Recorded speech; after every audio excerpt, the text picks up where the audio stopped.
It's a good day, Rochester, and we're going to do something really cool right now. We're going to catch up with one of our former colleagues, former 13 WHAM reporter Angela Hong, who is now, she now works for Fox in Tulsa, Oklahoma, a Fox affiliate out there.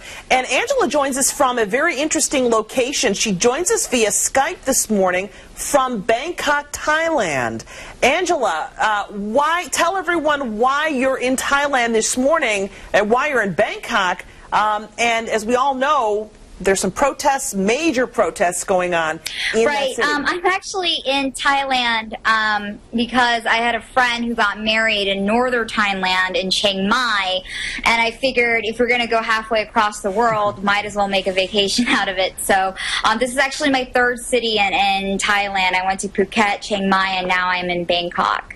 So that's where I am right now. The video you've been posting shows just thousands of people protesting outside of your hotel room. The first question we all want to know is, are you safe? Do you feel safe? Yeah, no, I mean, I feel safe. I think when you first look at the pictures and the videos and you see just the sheer amount of people that are outside, it's daunting. It looks scary. But so far, at least the protests where I am right now, they haven't been violent. I haven't seen anyone get hurt.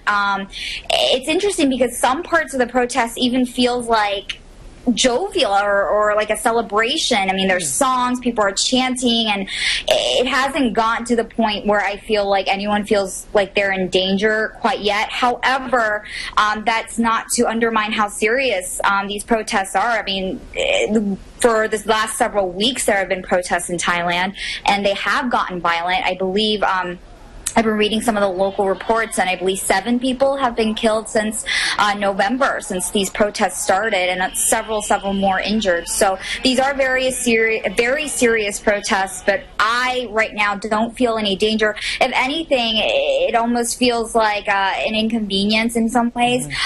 This is my one and only day in Bangkok, and unfortunately, I haven't been able to leave this 1 mile radius from my hotel because getting around the city today is just nearly impossible. It's very difficult. It takes a very long time. I have to go to the airport 4 hours early because of travel issues, because a lot of the major intersections are pretty much blocked off because of these protests in Bangkok. And from my understanding, Angela, correct me if I'm wrong, this is politically motivated. You have an opposition leader that's behind a lot of this, and it's against the current government. They have some issues with the current prime minister, and I guess that is part of the goal, is to stop some of the daily activity and affect tourism and commerce. Well, one of the things that I know, one of the immediate goal is to try to prevent an early general election that's supposed to happen in February, I believe. Last month or a few weeks ago, the Prime Minister pretty much dissolved the parliament. And after that, there has been several protests here in the city, and then she called for a general election, which is earlier than it's supposed to be. And the opposition leader, the one who's organizing these protests, he rejected that election. And so what I've been told is that the immediate goal is to prevent that general election from happening on February 2nd. And it's interesting because people have been very friendly to tourists here, and I read actually somewhere that the protest leader said it's not a goal to try to disrupt tourism because they understand how important it is. It is peak tourism season here in Thailand. There are several people here, I mean several millions of people, or thousands of people rather, here from several different countries, and they know how important tourism is, so they don't want to disrupt the tourists per se. But I think as far as locally speaking, in the city of Bangkok, they do want to disrupt how business is run locally. So people have been very nice to tourists here. They've been very accommodating. Our hotel, the one we're staying at, they're giving us like a 20% discount on food because they know we can't go out as much as we would like. So people have been very accommodating as much as they can be. But it's accommodating, but they don't want to affect tourists, but they're going to if they shut down the airport, which I know you told me back in 2008 when the city had protests like this last, the airport was shut down. Are you in any danger of not being able to leave Thailand? Well, actually, that was a fear a few days ago. Several people told me, there was going to be issues at the airport, but I don't know if it's because the protests are a lot smaller this time or what the issue might be. But as far as I've heard, the airport is not affected right now. We were actually at the airport from our flight from Chiang Mai to Bangkok, and there was one person who told me, who came up to us, he was afraid to even leave the airport to go into Bangkok because he was afraid he'll never go home. But as far as we know right now, all the flights are running. You just have to go really early just in case you have any problems getting to the airport. So that's a good thing because, as you said, a few years ago that was an issue, and I don't know what exactly makes the situation different. I'm curious. Hi, Angela. I'm curious. We're seeing just, we saw some pictures of right below your hotel, and there's just thousands and thousands of people. The organization for this, is this being done over social media? Have you been able to pick up on how all of this is being organized? That's a good question, and I am not entirely sure. I've been trying to catch up on what's going on and try to learn what's going on really just over the last day or so. But, you go out there, you see a lot of young people, and I have to imagine the young people are really in tune with social media. I know there are protests at some of the universities, so I would have to imagine that social media is playing some role in this.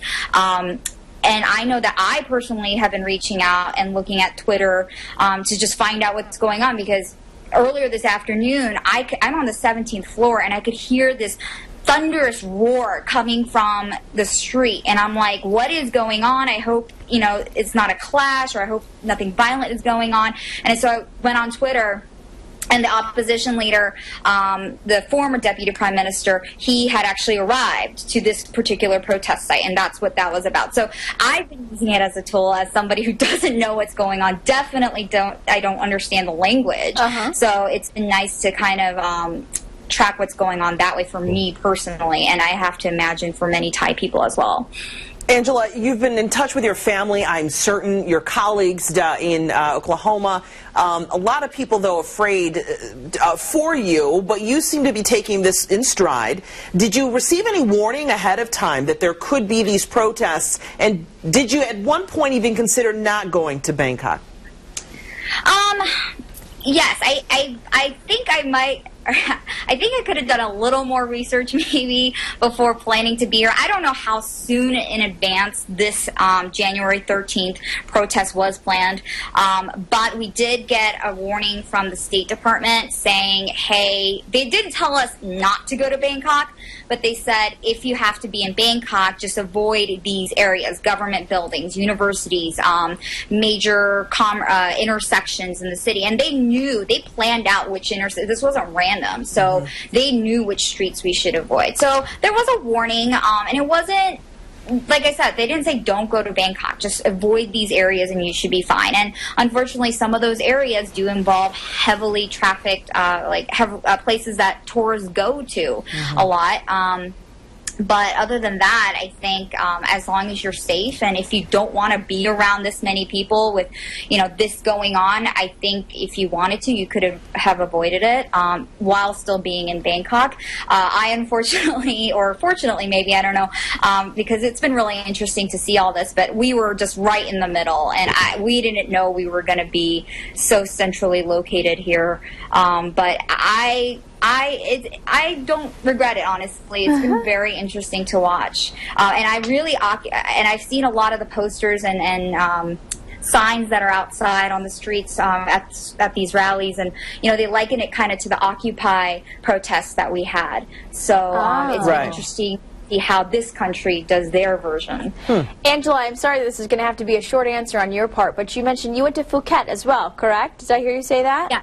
And of course that made the news a decade ago. How does that city seem to be doing now? I didn't hear you quite well. I think you asked me if Phuket was doing okay? Yes, exactly. Okay. Yeah, Phuket is a busy city right now. It's really hot. It's, their peak of the tourism season. There are a lot of people there. But as far as I've been reading, as far as the local reports go, the other cities aren't affected as much. And I was told also that a lot of the support for the current prime minister is actually in the more rural areas. So outside of Bangkok, she has more support. So you might not see as many protests in areas outside of Bangkok because she does have a large support base in those cities. I don't know specifically about Phuket, how they feel about the prime minister there, but I was told there aren't any issues there right now. Angela Hong goes to Thailand for vacation, ends up an international correspondent. Angela, thank you so much for talking to us. Be safe, and we wish you a safe trip back home. Yeah, the news Bye, reporter, guys. The news reporter who can't escape the news. That's right. She never stops. We miss you. We love you. All right. Angela Hong. She was always such a hard worker, and she's still working hard, even on vacation. Woman never stops. We have to head to break. Marty's forecast when we come back.